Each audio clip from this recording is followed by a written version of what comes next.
Dosen pengampu mata kuliah Pendidikan PKN di MI, Bapak Asep Saipur Rahman SSOSI MPD. Pemateri Badriatul Fitri dari Program Studi PGMI Semester 3 STAI Karisma Cicurug.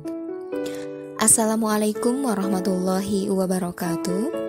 Saya di sini akan menyampaikan materi tentang strategi, metode, dan media pembelajaran PKN. Pengertian strategi pembelajaran pendidikan kewarganegaraan, yaitu suatu siasat atau kiat yang digunakan untuk memilih dan mengimplementasikan segala teori, pendekatan, teknik, metode, model, media, materi, dan sumber-sumber belajar dalam proses pembelajaran PKN untuk mencapai tujuan pembelajaran yang telah ditetapkan. Macam-macam strategi pembelajaran PKN. 1. Strategi jigsaw atau pembelajaran kooperatif. Strategi ini dapat melibatkan seluruh peserta didik dalam pembelajaran dan sekaligus dapat melatih peserta didik mengajarkan sesuatu kepada orang lain. 2. Strategi reading guide atau membaca buku ajar.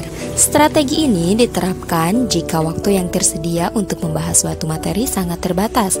Pendidik bisa memberikan satu buah buku ajar, lalu peserta didik bisa membaca materi dengan seksama.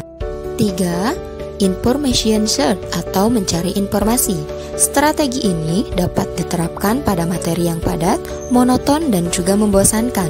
Materi dapat diambil dari berbagai sumber seperti koran, majalah, tabloid, dan sebagainya. 4. Critical incident atau pengalaman penting. Strategi ini pada umumnya digunakan untuk memulai pembelajaran. Ini melibatkan seluruh peserta didik karena sejak awal meminta peserta didik untuk mengungkapkan pengalaman-pengalamannya yang bertujuan untuk mengajarkan peserta didik berempati. 5. Seeing how it is atau melihat kejadian sebenarnya. Strategi ini dimaksudkan untuk seorang peserta didik memahami situasi sebenarnya. Yang keenam, brainstorming atau curah gagasan. Strategi ini merupakan langkah inventarisasi ide melalui curah pendapat tentang topik tertentu dengan bebas tanpa seleksi.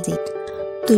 Small group discussion atau diskusi kelompok kecil. Strategi ini dimaksudkan untuk membangun kerja sama individu dan kelompok, kecakapan analitis dan kepekaan sosial, serta tanggung jawab individu dalam kelompok.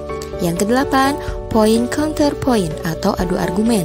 Strategi ini dimaksudkan untuk merangsang diskusi, membangun argumentasi, dan memiliki pemahaman yang lebih mendalam. 9. Active debat atau debat aktif. Strategi yang dapat mendorong peserta didik untuk berpikir kritis, argumentatif, dan juga reflektif.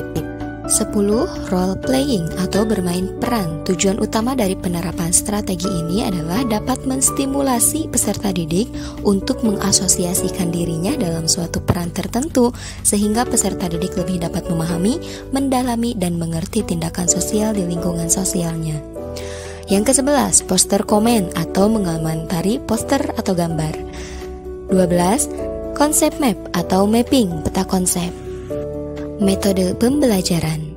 Menurut Sagala 2003, metode pembelajaran adalah cara yang digunakan oleh pendidik atau peserta didik dalam mengolah informasi yang berupa fakta, data, dan konsep pada proses pembelajaran yang mungkin terjadi dalam strategi.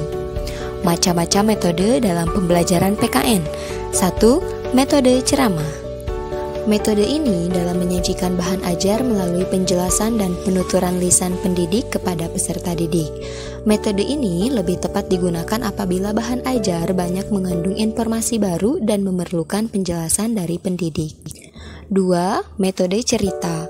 Metode ini merupakan suatu cara untuk menanamkan suatu nilai atau moral kepada para peserta didik dengan mengungkapkan segala karakter kepribadian tokoh-tokoh tertentu melalui cerita hikayat, legenda, atau dongeng-dongeng sejarah lokal. Nah, metode ini lebih tepat digunakan dalam membantu penghayatan nilai-nilai dan moral serta sikap para siswa. Yang ketiga, metode tanya-jawab. Metode ini dalam menyajikan bahan ajar melalui berbagai pertanyaan dari pendidik.